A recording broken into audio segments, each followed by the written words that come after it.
होली पर्व में इस्पात नगरीर बीच रास्तार छक उपरे दुई जन युवकों छुरामाड़। राउरकेला सहर पावर हाउस अंचल घटी एभली घटना। उदित नगर एवं प्लांट साइड पुलिस करुछि तदंत। छुरामाड़ होइतिबा दुई युवक हेउछन्ति अनिल पात्र एवं पीएन हिमांशु। सेमानकु गुरुतर अवस्था राउरकेला सरकारी हॉस्पिटल ले भर्ती करा जायछि। पीएन हिमांशु को सरकारी हॉस्पिटल रु घरोई हॉस्पिटल को स्थानांतर करा जायथिबार सूचना मिलिछि।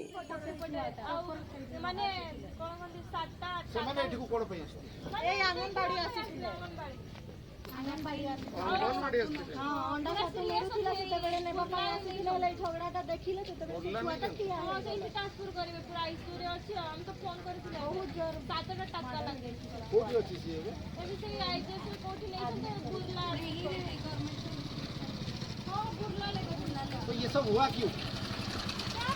तुम जग रहे थे बता रहे हैं ना? नहीं, हम लोग घर पे थे। हाँ हाँ झगड़ा हो रहे थे। हाँ हाँ हाँ